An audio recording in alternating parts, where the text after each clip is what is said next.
Okey, kita cuba jawab soalan ni. Kata kapal selam boleh berlayar di permukaan laut dan di dalam laut. Permukaan dan di dalam laut. Okey, terangkan cara bagaimana satu kapal selam yang berada di permukaan laut tenggelam ke dalam laut. Maksudnya berada di permukaan. Cuba tulis tanda sikit lah. Dia nak perkataan macam ni kan. Berada di permukaan laut dan juga masuk ke dalam laut. Okey kan. Jadi senang kan konsep kapal terbang pula. Kapal selam ni ibarat seperti air botol mineral lah. Air botol mineral yang kosong, kamu campak ke dalam air. Apa jadi? Tenggelam ke terapung? Yang bertutup lah. Terapung. Terapung lah kan. Kalau botol tu kita isi sedikit, dia akan tenggelam. Betul tak? Bila air tu makin banyak atau air tu penuh, dalam air mineral tu penuh, dia akan tenggelam. Itu konsep yang digunakan oleh kapal selam lah. Jadi dalam kapal selam kita panggil ruang untuk udara tu kita panggil sebagai tangki balas. Balas tank kan? Tangki balas. Kapal selam dia ada tangki balas, ruangan udara tu. Okey, ni soalan ni dia 4 markah. Mungkin soalan kamu lain sikit lah, tapi kita nak tengok konsep dia kan. Okey, yang kedua, apabila kapal itu berada di permukaan, maksudnya kalau botol air mineral kosong lah tu kan. Jadi kita kata sini kurang air ataupun air apa, kita tak ada lah, tiada air diisi dalam tangki balas pun boleh lah kan. Di permukaan, dia bukan berada di bahagian atas lah tu kan. Okey, dan kamu cerita juga tentang satu konsep, itu dabat. Dabat itu daya apung, daya apung pula. Dabo kan. Ni di daya apung sama dengan berat kapal selam. Berat berapa? Berat objek. Dabo kan. Dabo. Ni dabo ni. Ini konsep kita panggil prinsip keapungan. Prinsip keapungan. Kalau prinsip Archimedes kita guna apa? Ingat tak?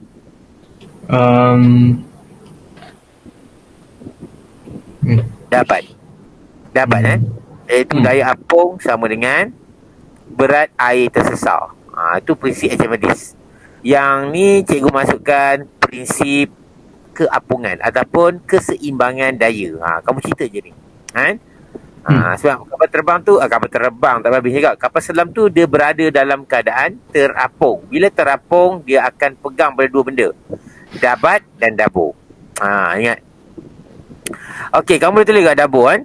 Dabat betul kan? Okey, yang berikutnya dia kata apabila air diisi, maksudnya air diisi dalam tangki balas ini, nampak kan?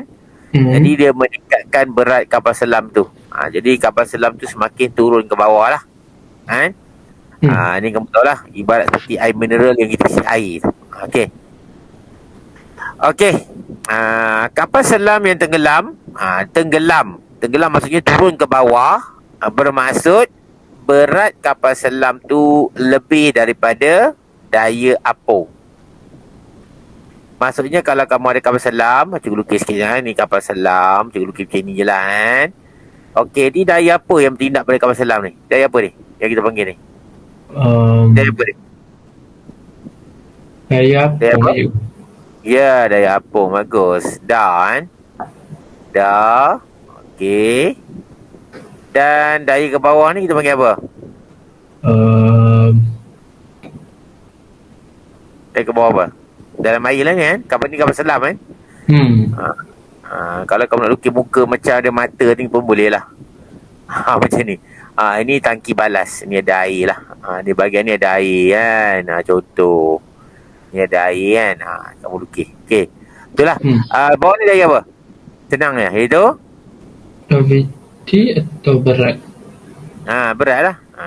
Cikgu buat bo kan? Bo maksudnya berat objek. Bo berat objek. Dabo. Kan? Dan daya apung juga sama dengan berat air yang tersesar. Da sama dengan bat juga. Da sama dengan bat. Da juga sama dengan apa? Bo. Dabat ni untuk prinsip Archimedes. Ini prinsip Archimedes. Dabo ni untuk prinsip keapungan. Jadi ni markah pertama apa? Kamu cerita ada tangki balas. Markah kedua, bila di permukaan kurang air diisi. Kan?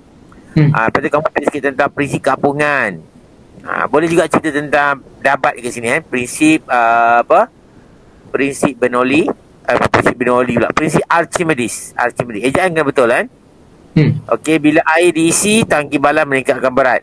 Ni konsep berat. Jadi berat melebihi daya apung bila objek tu turun ke bawah. Ini maksudnya berat objek melebihi daya apung bila objek tu turun ke bawah. Ni yang diceritakan dalam ni. Boleh dah Daniel kan? Boleh. Boleh kan? Okey, tengok lagi sikit lah yang ni. Tengok bersama kan? Okey, terapung tangki balas dikosongkan. Boleh kan? Jadi kita cerita dalam masa ni ketumpatan kapal selam adalah lebih rendah daripada ketumpatan air laut. Sebab apa tu? Sebab tu dia terapung. Sebab apa ni? Sebab terapung kan? Yang pertama ni sebab terapung. Yang ni lah. Ini sebab pertama ni lah kan? Okey, jadi daya apung melebihi berat kapal selam. Maksudnya daya ke atas melebihi daya ke bawah untuk ke sini. Tapi bila lama-lama, daya apung sama dengan berat kapal selam. Bila kapal itu berada dalam keadaan pegun. Bila kapal itu sedang bergerak ke atas, kita kata daya apung melebihi berat kapal selam. Boleh faham tak ni? Boleh. Bila kapal ni bergerak ke atas, kita pakai ini. Boleh kan? Bila kapal tu berhenti, pegun, tak bergerak langsung, dah sampai atas dia akan bergerak, dia tak berhenti kan? Ataupun tak berhenti pula. Tidak bergerak kan? Jadi kita kata daya apung sama dengan berat kapal selam. Jadi kamu ceritalah kan? Ini dikatakan dabo. Dabo kan? Berat objek. Okey kan? Okey, terapung dalam air. Tangki balas diisi dengan air untuk apa? Untuk apa tu? Meningkatkan berat. Ya, menambahkan berat. Betul. Jadi dalam kes ini kita kata ketumpatan kapal selam sama dengan ketumpatan air laut. Sebab dia berada di tengah-tengah kan. Jadi daya apung ni pun samalah apabila dalam keadaan pegun juga. Okey kan? Okey, yang tenggelam pula. Tangki balas diisikan dengan air. Yang penuh lah kan. Penuh dengan air kan. Penuh. Ketumpatan kapal selam melebihi ketumpatan air laut. Inilah konsep apa nama? Berat melebihi daya apung. Ini sebab dia dah turun ke bawah kan. Bila turun ke bawah, kita kata ini berat W melebihi daya apung. Melebihi daya apung. Daya apung lah F. Kalau ini apa? Berat apa dia? Kurang daripada daya apung. Kurang daripada daya apung. Okey, sinilah. Bila dalam keadaan bergerak.